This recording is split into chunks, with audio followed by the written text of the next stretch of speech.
Hello everyone, कैसे हैं आप सब। इस वीडियो में कक्षा 12 समाजशास्त्र एनसीईआरटी बेस्ड पर यूपी बोर्ड 2020-21 पार्ट 3 है समाजशास्त्र का सामाजिक संस्थाएं, निरंतरता एवं परिवर्तन। और इसी पार्ट से संबंधित प्रश्न है, भारत में परिवार के प्रकार के बारे में लिखिए, या भारत में परिवार के प्रकार के बारे में बताइए, समझाइए, या किसे कहा जाता है, या कितने हैं उनको बताइए, है ना। प्रश्न कैसे भी हो सकता है। तो देखिए, सबसे पहले परिवार को जानते हैं कि परिवार क्या होता है, किसे कहा जाता है। परिवार को अंग्रेजी में फैमिली कहते हैं, जिसकी उत्पत्ति या जिसका उद्भव जो है वो लैटिन भाषा के फैमिलिस शब्द से हुआ है। और जिसमें क्या है, फैमिलिस का मुख्य रूप से अर्थ यही है कि एक ऐसा यूनिटी जिसमें माता पिता, बच्चे हों, नौकर हों, उन्हीं को परिवार कहा जाता है। लेकिन अगर समाजशास्त्र की बात करें तो समाजशास्त्र में परिवार का स्वरूप काफी बड़ा है और कई रूपों में बटा हुआ है। अब देखिए, जैसे भारत की बात है कि भारत में परिवार के प्रकार कितने रूपों में पाए जाते हैं, कितने प्रकार के पाए जाते हैं। तो सबसे पहले जानते हैं संख्या के आधार पर, गिनती के आधार पर परिवार कितने तरह से भारत में पाए जाते हैं। तो सबसे पहले क्या है, एकाकी परिवार, जिसको केंद्रीय परिवार या नाभिक परिवार भी कहते हैं। वर्तमान समय में एकाकी परिवार का प्रचलन सबसे ज्यादा है। एकाकी परिवार में माता पिता, बच्चे या सास ससुर, बस इतने ही लोग होते हैं, यानी कि संख्या कम होती है। तो ऐसा परिवार एकाकी परिवार होता है। तो ये संख्या के आधार पर हो गया।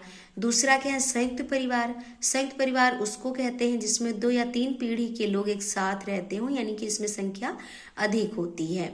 और संयुक्त परिवार यानी कि ज्वाइंट फैमिली, ये ज्यादातर गाँव में पाई जाती है। तीसरा क्या है, विस्तृत परिवार। विस्तृत परिवार का मतलब होता है कि एक ऐसा परिवार जिसमें 2 या 3 पीढ़ी के लोग एक साथ रहें और साथ ही साथ उसमें जो है अन्य रिश्तेदार भी उसमें एक साथ रहते हों, यानी कि विस्तृत परिवार में लोगों की संख्या बहुत ज्यादा होती है। और इसमें क्या है, मुखिया को सब सम्मान की दृष्टि से, नजर से देखते हैं। तो इस तरह के परिवार को विस्तृत परिवार कहते हैं। तो ये तो हो गया संख्या के आधार पर परिवार, 3 हो गया ना, एकाकी, संयुक्त और विस्तृत परिवार। अब देखिए दूसरा क्या है, भारत में अगर हम निवास के आधार पर परिवार को देखें तो निवास के आधार पर पहले है पितृस्थानीय परिवार। पितृस्थानीय परिवार का मतलब होता है कि विवाह के बाद पत्नी अपने पति और पति के माता पिता के साथ जब रहने लगती है तो उस तरह के परिवार को पितृस्थानीय परिवार कहते हैं। हिंदुओं में, मुसलमानों में और भील, खड़िया और कई मतलब पितृवंशीय परिवारों में इस तरह की प्रथा पाई जाती है। उसके बाद दूसरा है मातृस्थानीय परिवार। मातृस्थानीय परिवार में ये होता है कि विवाह के बाद पति पत्नी जो है पति पत्नी के साथ पत्नी के माता पिता के निवास स्थान पर, घर पर रहने लगते हैं। तो उस तरह के परिवार को मातृस्थानीय परिवार कहा जाता है। और इस तरह के परिवार भारत में मालाबार के नायरों, कासी और गारो जनजातियों में पाई जाती है। उसके बाद तीसरा देखिए है नवस्थानीय परिवार। नवस्थानीय परिवार उनको कहते हैं जिसमें पति पत्नी शादी के मतलब बाद जो है ना तो अपने पति पक्ष के लोगों के साथ रहते हैं और ना पत्नी पक्ष के लोगों के साथ रहते हैं। मतलब लड़की ना अपने पिता के यहाँ रहती है और लड़का ना अपने पिता के यहाँ रहता है, बल्कि इसकी अपेक्षा क्या करते हैं, दोनों एक अपना अलग नया घर बना करके रहते हैं। तो इस तरह से जो परिवार बनता है उसको नवस्थानीय परिवार कहा जाता है। उसके बाद चौथा है मातृ पितृ स्थानीय परिवार। तो इस तरह का जो परिवार होता है, देखिए कई समाजों में जो नवविवाहित जोड़े होते हैं, दंपति जो होते हैं, पति या पत्नी में से किसी एक के भी साथ रहने को ये मजबूर नहीं होते, बाध्य नहीं होते हैं, जबकि दोनों में से किसी के भी साथ ये रह सकते हैं। तो इस तरह का जो परिवार होता है वो मातृपितृ स्थानीय परिवार कहलाता है। मतलब पति पत्नी जो है वो अपने मतलब पत्नी अपने मायके में भी रह सकती है, ससुराल में भी रह सकती है, और पति अपने घर पे भी रह सकता है और अपने ससुराल में भी रह सकता है। तो इस तरह से जो परिवार बनता है उसको मातृपितृ स्थानीय परिवार कहते हैं। इसके बाद है मामा स्थानीय परिवार। मामा स्थानीय परिवार उसको कहते हैं जिसमें जैसे नवविवाहित जो दंपति है, यानी कि शादी के बाद जो पति पत्नी है, वो मतलब पति क्या है अपनी माँ के भाई यानी अपने मामा के परिवार में रहने जब लगता है तो इस तरह से जो परिवार होता है उसको मामा स्थानीय परिवार कहते हैं। और ट्रोबियांडा द्वीपवासियों में इस तरह की प्रथा प्रचलित है कि शादी के बाद भांजा अपनी पत्नी सहित मामा के यहाँ रहने चला जाता है। भारत में मातृवंशीय परिवारों में इस तरह के परिवार देखने को मिलते हैं। इसके बाद देखिए है दो स्थानीय परिवार। दो स्थानीय परिवार उसको कहते हैं, देखिए कुछ स्थानों पर ऐसे भी परिवार हैं जहां शादी के बाद पति पत्नी अपने अपने जन्म स्थान या जन्म के परिवारों में ही रहते हैं। लक्षद्वीप, केरल और असांठी जनजाति में इस तरह के परिवार पाए जाते हैं। पति रात को अपनी पत्नी के घर चला जाता है और दिन में अपने जन्म स्थान यानी अपने परिवार में रहता है। तो इस तरह से जो परिवार होता है उसको दो स्थानीय परिवार कहते हैं। तो ये तो हो गया निवास के स्थान पर परिवार। अब है अधिकारों के आधार पर जो परिवार बनता है।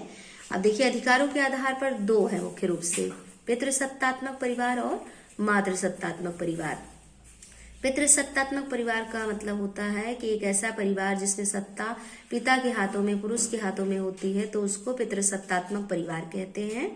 दूसरा है मातृसत्तात्मक परिवार, जब सत्ता या अधिकार या मुखिया के रूप में माता या स्त्री जब सर्वेसर्वा होती है तो उस तरह का जो परिवार होता है उसको मातृसत्तात्मक परिवार कहते हैं। इसके बाद देखिए है उत्तराधिकार के आधार पर परिवार किस तरह से बनता है। तो उत्तराधिकार यानी कि पिता से जब पुत्र को प्रॉपर्टी प्राप्त होती है, जो धन दौलत है मिलता है, तो उस तरह का जो परिवार होता है उसको पितृमार्गी परिवार कहते हैं। और माता से जब पुत्री को प्रॉपर्टी मिलता है, उत्तराधिकार जब मिलता है परिवार चलाने का, तो उस तरह से जो परिवार बनता है उसको मातृमार्गी परिवार कहते हैं। इसके बाद देखिए विवाह के आधार पर अगर परिवार को हम देखें तो इसमें मुख्य रूप से दो तरह के परिवार होते हैं। एक होता है एक विवाही परिवार। एक विवाही परिवार का मतलब ये है कि जैसे कि पुरुष जब एक स्त्री से सम्मिलन रखता है या मतलब एक ही विवाह करता है तो, या स्त्री एक ही विवाह करती है, तो इस तरह से जो परिवार होता है वो एक विवाही परिवार होता है। और इसमें क्या है, पत्नी के न रहने के पश्चात पति दूसरा विवाह कर सकता है, या जो है पति के न रहने के पश्चात पत्नी दूसरा विवाह कर सकती है, ये अधिकार प्राप्त होता है। तो इस तरह से जो परिवार बनता है उसको कहते हैं एक विवाही परिवार। दूसरा है बहुविवाही परिवार।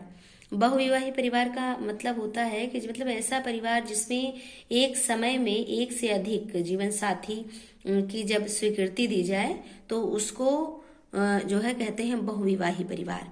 और बहुविवाही परिवार के तीन रूप हैं। पहला बहुपत्नी विवाही परिवार। बहुपत्नी का मतलब होता है जब एक पुरुष को एक समय में एक से अधिक स्त्रियों से विवाह करने की स्वीकृति मिल जाए तो उसको बहुपत्नी परिवार कहते हैं। और इस तरह से भारत में नागा, बैंगा और गोंड जनजातियों में बहुपत्नी परिवार पाया जाता है। दूसरा है बहुपति विवाही परिवार। तो जब एक स्त्री एक समय में एक से अधिक पुरुषों से विवाह करती है तो उसको बहुपति विवाही परिवार कहते हैं। और इसमें देखिए मुख्य रूप से इस तरह के जो परिवार हैं वो जौनसार बाबर के खस, नीलगिरी के टोहा और मालाबार के नायर लोगों में और तिब्बत में इस तरह के जो है बहुपति विवाही परिवार पाए जाते हैं। तीसरा है इसमें समूह विवाही परिवार। जब कई भाई या कई पुरुष मिल करके कई मतलब स्त्रियों के साथ समूह में विवाह करते हैं तो इस तरह का जो परिवार तैयार होता है उसको समूह विवाही परिवार कहते हैं। फिलहाल इस तरह का परिवार देखने को नहीं मिलता है। तो देखिए इस वीडियो में आपने भारत में पाए जाने वाले परिवार के बारे में जाना है। संख्या के आधार पर, निवास के आधार पर, अधिकारों के आधार पर, उत्तराधिकार के आधार पर और विवाह के आधार पर आपने जाना है कि भारत में परिवार किस तरह से होते हैं। देखिए अगर लॉन्ग क्वेश्चन आता है तो इस तरह से कि भारत में परिवार के प्रकार के बारे में उल्लेख कीजिए, बताइए, तो ये सारा आपको लिखना पड़ेगा और ये हेडिंग डाल करके इसको कायदे से आप डील करेंगे तो ये 3 पन्ने का उत्तर होगा। अच्छा मान लीजिए प्रश्न इस तरह से आ गया कि संख्या के आधार पर परिवार कितने होते हैं बताइए, या निवास के आधार पर परिवार का उल्लेख कीजिए, या अधिकारों के आधार पर परिवार का उल्लेख कीजिए, या उत्तराधिकार के आधार पर परिवार के बारे में बताइए, या विवाह के आधार पर परिवार के बारे में बताइए। तो ये अति लघु में, लघु में अलग अलग से करके भी प्रश्न आ सकता है, या लॉन्ग में भी मान लीजिए अलग करके आए तो इसको आप हेडिंग डाल करके और बाकायदा डील करेंगे तो अब आंसर आपका बड़ा हो जाएगा। तो इस वीडियो में आपके लिए बस इतना ही। Thank you.